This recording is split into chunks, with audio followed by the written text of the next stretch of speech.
Hola a todos, bienvenidos a Espacio Arquitectura. Hoy en un programa especial dedicado a los 100 años de la creación de la Bauhaus en Alemania, pero desde la Facultad de Arte y Diseño de Oberá. Mi nombre es Pablo Lucero y soy arquitecto. Conjugo mi vida laboral entre el ejercicio de la profesión y la docencia universitaria. El espacio es el protagonista de la arquitectura. Este programa brinda un espacio para analizar y difundir las características de la arquitectura provincial, regional y de otras latitudes. Me apasiona dilucidar la relación de la arquitectura con la historia, el arte y el diseño.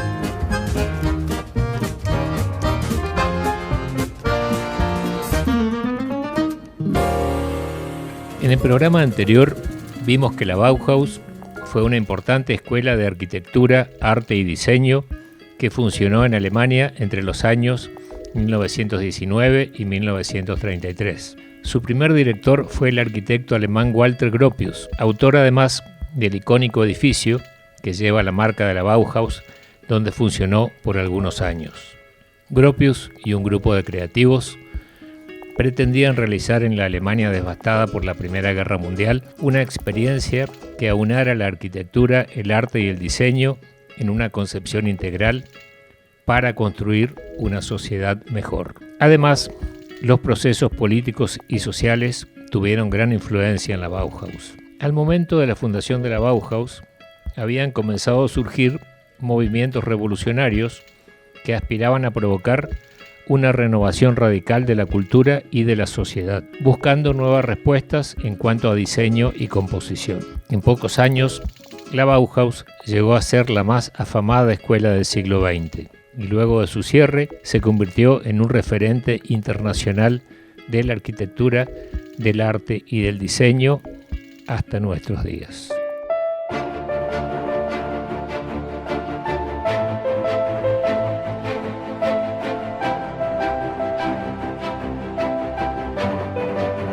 El arte venía experimentando un proceso de transformación desde fines del siglo XIX que se profundiza en los primeros años del siglo XX. Al momento de fundarse la Bauhaus, los artistas expresaban en su obra los profundos cambios que vivía la sociedad. Para que nos comente las particularidades del arte de la Bauhaus, entrevistamos a la profesora María Cecilia García.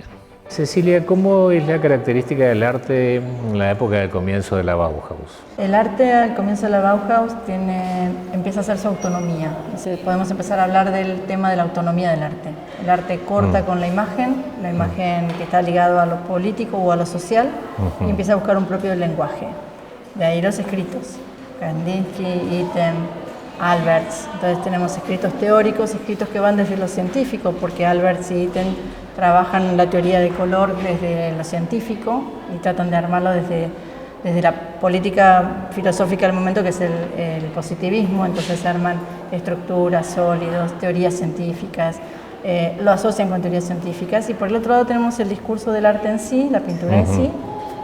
La podemos ver en Kandinsky, el cubismo y demás, que si bien vienen antes de la Bauhaus, vienen en proceso, mantienen esa deconstrucción de la imagen. Claro, y pasa a ser un arte estrictamente abstracto. Abstracto, o sea, tenemos toda la abstracción o todo lo que serían los rusos, Malevich y demás, que pasan por Bauhaus. Algunos, en el caso de Kandinsky es profesor, Malevich solo va como invitado, pero pone una fuerte impronta en lo que sería para ellos el lenguaje del arte.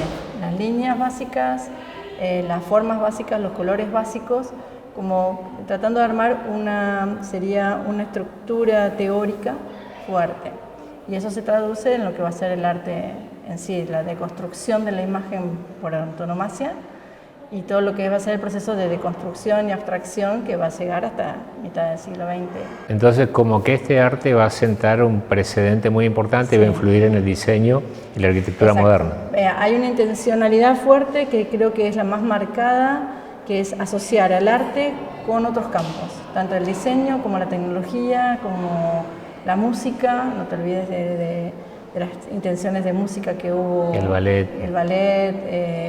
que son posteriores pero vienen de esta herencia, que son las torres de luz de Schoenberg y Calder, todas esas cuestiones que son posteriores pero tienen que ver con esta irrupción y esta necesidad de que el arte sea parte de lo cotidiano. Entonces tiene una asociación directa con el arte, con la tecnología, y una asociación directa con lo científico.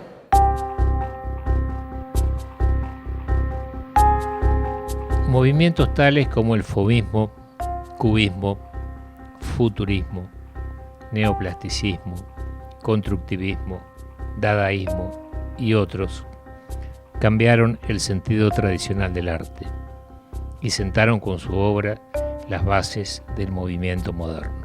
Y las vanguardias se producen en un momento que hay un punto de inflexión, pero ya viene un antecedente de los impresionistas. No podemos hablar de esta ruptura o esta intención de ser arte por sí mismo desde el 1880 con el impresionismo y las primeras vanguardias.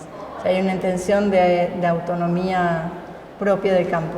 Está bien, hay cuestiones sociales que permiten esto, la fotografía, el cine, los cambios sociales, las aperturas de los espacios hace que haya un cambio drástico, como por eso se llaman vanguardias. Claro. Y esas ponen en tela de juicio las cuestiones de lo que era la plástica hasta esa época. Entonces ahí empieza a buscarse distintos caminos de solución a la plástica dentro de su autonomía, como puede ser los vanguardistas, por ejemplo el futurismo, que se va a asociar con la máquina, el cubismo, que va a buscar lo sintético y que va a llevar después directamente a la abstracción, y no sé, podemos hablar de los expresionistas alemanes, claro, de la exaltación de los nuevos campos de conocimiento que es la psicología y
La escuela de la Bauhaus tuvo su sede en 3 ciudades: Weimar, Dessau y Berlín, en la que se distinguen 3 etapas. La primera etapa en Weimar abarca desde la fundación de la escuela en 1919 hasta 1923, en el cual la escuela tiene un carácter más de taller artesanal, en parte semejante a lo que era la época medieval. Al pedirle al gobierno que presente su producción para ser conocida por la comunidad, se realiza la primera exposición en 1923.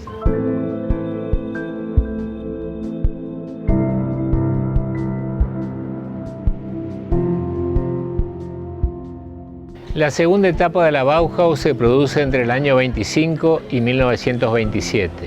En la ciudad de Dessau es donde se encuentra en el emblemático edificio que el Walter Gropius construye para su sede. Una serie de volúmenes que se presentan distintos según su función, articulados en una composición dinámica.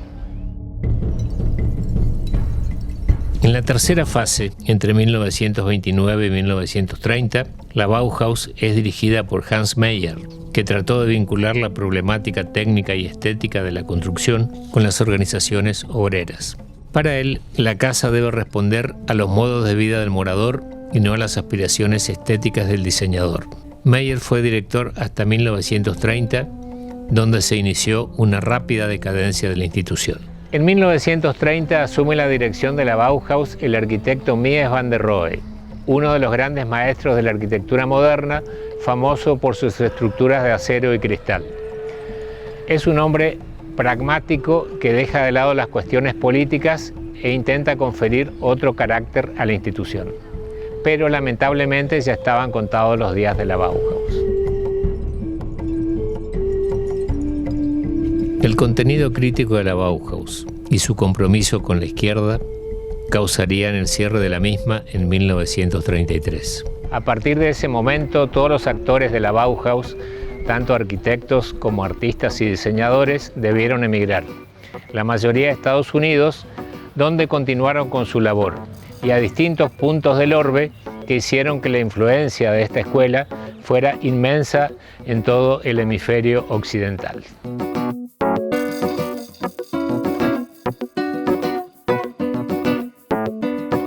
Con nuevos talleres sobre tipografía dictados por Herbert Bayer, la Bauhaus comienza a tomar el diseño gráfico como una verdadera disciplina que hasta ese momento había estado en manos de otras personas que no profundizaban en sus características. De esta manera, la Bauhaus va a incorporar una comunicación gráfica completamente clara, funcional y moderna.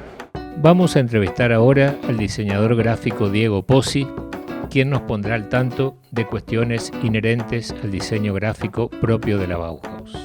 ¿Qué tal, Diego? ¿Cómo estás, Pablo? ¿Cómo estás? Muy bien. Te había propuesto que nos hagas unas referencias acerca del diseño gráfico de la Bauhaus, porque en ese momento, bueno, se venía de la transición, primero Art and Craft y después Art Nouveau. Un poco las vanguardias del siglo XX rompen con toda esa carga. Así es. Sí, básicamente lo que viene a hacer la Bauhaus ante el Art Nouveau y el Art and Craft, como bien decís, empieza a volver al origen, a las formas básicas, a lo simple, digamos, a lo sencillo. Y más cuestiones que tienen que ver con legibilidad y uso, ¿no? Funcionalidad, ante todo. Exactamente, la funcionalidad primando a lo que sea lo estético y lo visual. Lo formal. Sí. Claro, está vigente ese precepto para arquitectura, la forma sigue la función, que también es aplicable al diseño gráfico. Fundamental este concepto que inicia en la Bauhaus y está súper presente hoy día. Para vos, como diseñador, y para tus colegas, sigue siendo un punto de referencia a la Bauhaus a 100 años de su fundación. Sí, sin duda, sí. La producción de la Bauhaus en el campo de la gráfica representa uno de los puntos más altos alcanzados en investigación de esta disciplina durante el siglo XX y ha ejercido una influencia constante en la historia del diseño. El diseño gráfico de Bauhaus se caracteriza por impresos simples y contundentes. Se emplearon símbolos y elementos tipográficos destacados en color. La combinación del texto y de la fotografía fueron fundamentales. Para esto fue creado el término tipo foto, la representación visual más exacta de la comunicación. En la Bauhaus se busca la sistematización tipográfica. Importa enfatizar la claridad conjugando legibilidad con estética.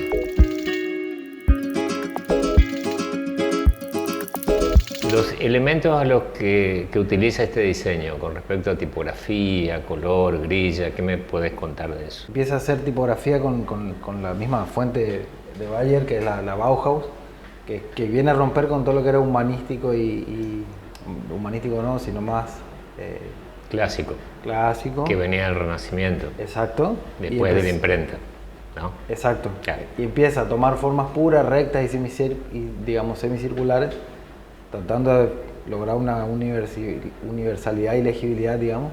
Y después le sigue, digamos, Paul Rene con la Futura y viene a romper lo que eran las tipografías Fracture. Y eso empieza a verse en esto que decía, los billetes y demás piezas, afiches, claro, estampillas. Lo mismo con el color. Digamos, entienden, la Bauhaus fue la primera escuela, digamos, que entiende el color de manera consciente.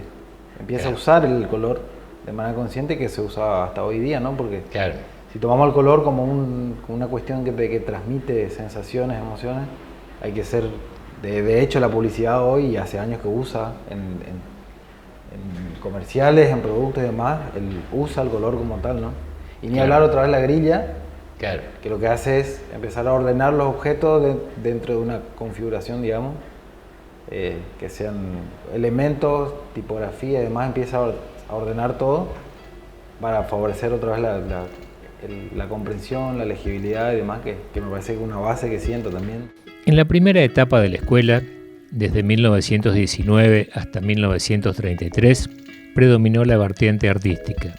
Luego se abordó un enfoque más apuntado hacia el diseño, aunque en ambas etapas influyeron las vanguardias. Finalmente, el diseño en la Bauhaus pone énfasis en la experiencia de lo sistemático y el uso de los materiales y objetos seriados de posible uso industrial. Bueno, de hecho la tipografía arranca, se considera que arranca con Bauhaus, ¿no? Claro, como una escuela, como una disciplina. Claro, como una disciplina nueva. Que se empieza a analizar la tipografía como tal, ¿no? Exactamente. Empieza ahí. Sí. Pensar que en este momento, bueno, tenemos toda la computadora, pero en aquel momento había que dibujar todo. Qué tremendo, ¿no? Era compás y regla y escuadra y ángulo, sí, es verdad. Claro.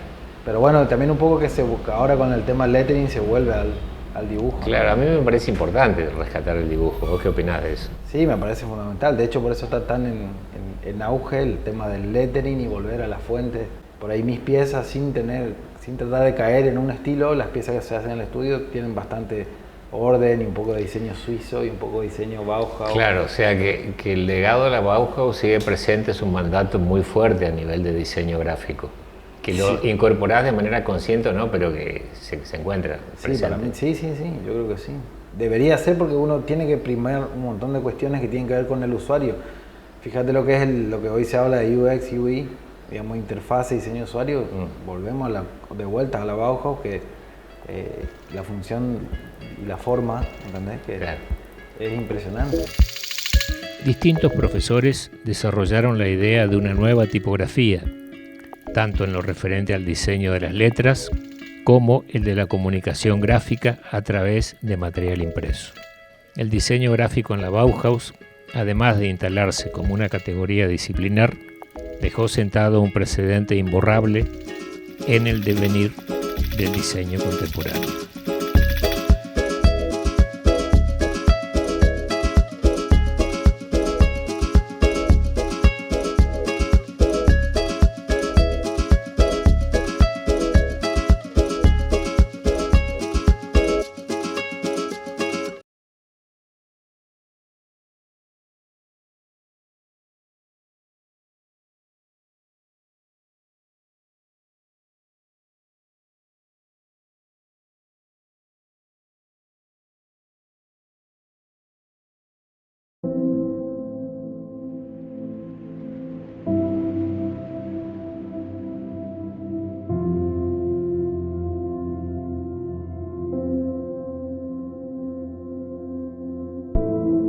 La colectividad alemana se muestra naturalmente orgullosa de la Bauhaus, esta escuela tan importante que se registró en su país y que adquirió importancia mundial. Nos invitaron a dar una charla en una muestra que hicieron en el Parque de las Naciones junto a otras manifestaciones vinculadas a la actividad de la Bauhaus, y se la vamos a contar a continuación. A 100 años de la fundación de la escuela Bauhaus, la colectividad alemana realizó la exposición Somos Bauhaus en su sede del Parque de las Naciones de Oberá. Durante este evento presentamos una charla titulada Vigencia de la Bauhaus a 100 años de su fundación, donde se expusieron las características del diseño en Alemania, la importancia de la Bauhaus en el movimiento moderno y su influencia en la Argentina. En el año 1919 finaliza la Primera Guerra Mundial y Alemania, que tiene un resultado desastroso en esa guerra, se enfrenta al Tratado de Versalles, que era los países ganadores imponían condiciones muy humillantes a los perdedores. En ese contexto se fusionan dos escuelas preexistentes de arte y diseño. Se funda la Bauhaus hace justamente un siglo, 1919. Bauhaus, la traducción literal sería Casa de la Construcción. Si bien es cierto que primero no tiene la arquitectura incorporada, pero pretende ser un diseño integral, enmarcado o globalizado todo por la arquitectura. Tiene que ver con el arte, el diseño y fundamentalmente la arquitectura. En la primera etapa, que es una etapa bastante romántica, la Bauhaus de alguna manera pretendía volver al artesanado, a la calidad de los talleres artesanales de la Edad Media. Los pintores tuvieron un papel fundamental porque cortan completamente toda la influencia del siglo XIX académica que viene de las grandes tendencias oficiales de arte, arquitectura y diseño, e imponen una corriente completamente nueva que es básicamente el arte abstracto. Y así llegamos a la segunda etapa de la Bauhaus, que es la etapa denominada de consolidación, que se da entre 1923 y 1928, donde la Bauhaus se va a mudar a su edificio propio, diseñado por el arquitecto Walter Gropius. Seguramente ustedes, esta es la imagen que tienen del edificio, la foto, la planta donde se ven una serie de volúmenes separados según su función y vinculados por las circulaciones. Es un esquema arquitectónico completamente dinámico que presenta una innovación muy grande con respecto a la arquitectura del siglo XIX. Acá también otra de las vertientes importantes que se realizan en la Bauhaus es la fotografía. Me gustó mucho esta foto de dos estudiantes y ahí atrás se ve un volumen que son los departamentos de los estudiantes que vivían dentro de la Bauhaus. En el mismo campus los profesores tenían en casas separadas, también todos vivían en el mismo lugar y era una comunidad realmente muy activa, muy interesante y muy participativa. Otra de las vertientes fundamentales de la Bauhaus es el diseño. Tanto el diseño gráfico como industrial pasan a ser categorías disciplinares a partir de la Bauhaus. Entonces, en esa etapa asume el segundo director, que es otro arquitecto, Hannes Meyer, que propone un modelo mucho más productivo, que no era tan artístico, tan romántico como la primera etapa, y el gobierno les pide una producción más importante, que sea una fuente de divisas en la Bauhaus. Acá había puesto un ejemplo de la influencia de la Bauhaus en la Argentina en el año 1948. El arquitecto Marcel Breuer hace este parador Ariston en Mar del Plata con la intención de revitalizar la zona sur de la ciudad. Un esquema en forma de trébol de 4 hojas que era realmente innovador y tuvo muchísimo éxito.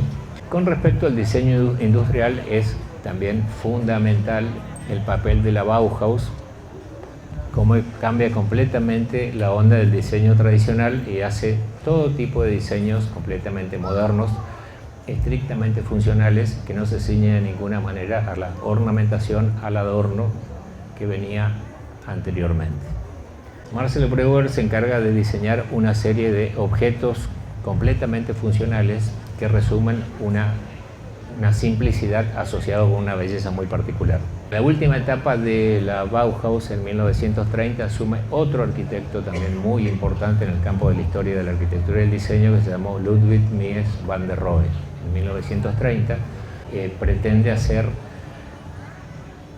una producción más en masa, erradicando los conceptos políticos que eran bastante difíciles de lograr. La Bauhaus se cierra en el año 33 por una disposición del régimen nazi, y en realidad lo que Hitler y sus secuaces hacen es un gran favor al diseño moderno, porque a partir de ahí todos los actores vinculados a la Bauhaus, arquitectos, diseñadores, artistas, se van a trasladar la gran mayoría a Estados Unidos, donde van a seguir la labor pedagógica de la Bauhaus, y su influencia es enorme en todo el hemisferio occidental.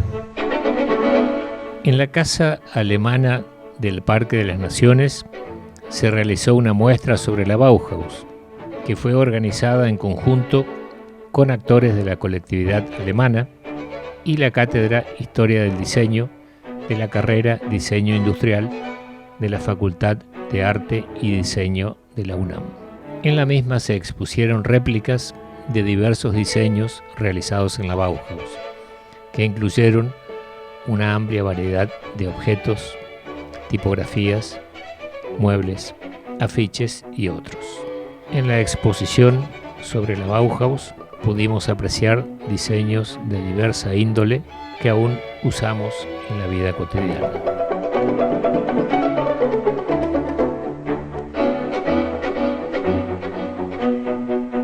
Históricamente, las mujeres fueron relegadas en el campo del arte. La Bauhaus, sin embargo, admite a mujeres y en un grado de igualdad con los alumnos varones. A partir de ahí, las mujeres tuvieron un rol muy destacado en la Bauhaus.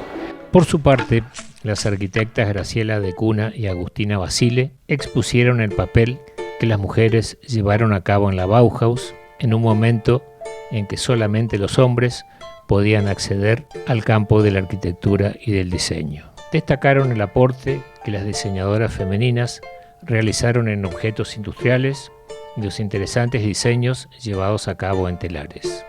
Además, se realizó una representación del ballet triádico protagonizado por bailarines locales.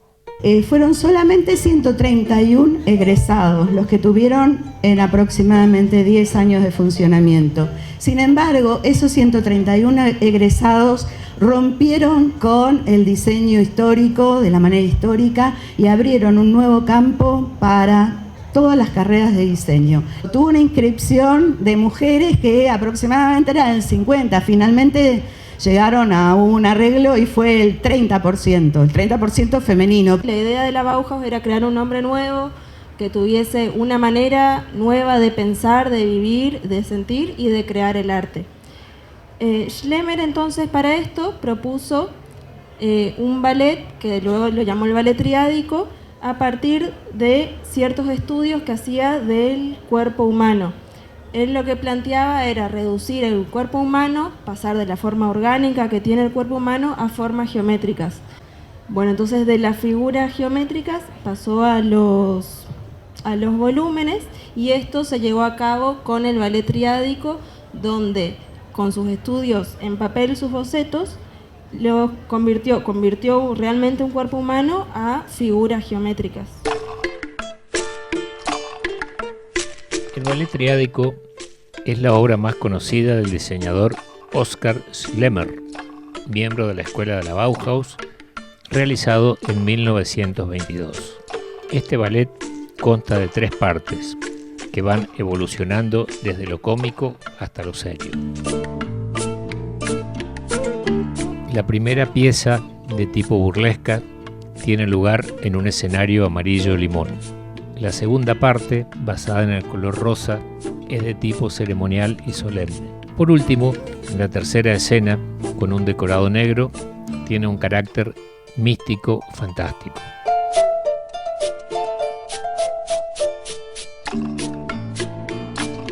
En la obra, 3 bailarines, 2 hombres y una mujer, ejecutan 12 coreografías de forma alternativa, utilizando 18 indumentarias distintas. Los trajes, basados en 3 formas geométricas precisas, círculo, cuadrado y triángulo, confeccionados con materiales pesados y rígidos, papel maché, tela acolchada, metal y pintura, reducen intencionadamente la movilidad de los actores, que además van provistos de máscaras. Son títeres que evolucionan a pesar de las limitaciones impuestas.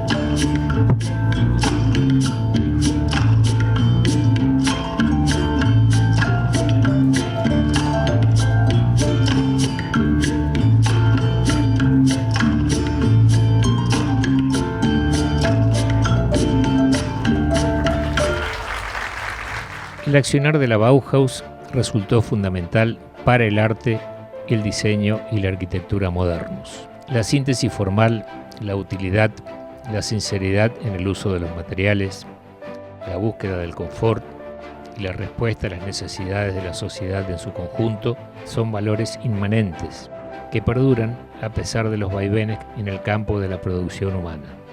Gran parte de los objetos y muebles que usamos, los impresos que leemos, los espacios que habitamos y las obras de arte que apreciamos expresan un indisoluble sello de la Bauhaus. A un siglo de su fundación y a 86 años de su cierre, la Bauhaus se mantiene completamente vigente. Y de esta manera hemos culminado nuestro ciclo de Bauhaus desde la Facultad de Arte y Diseño de Oberá Misiones. Los esperamos la semana que viene en otro encuentro de Espacio Arquitectura.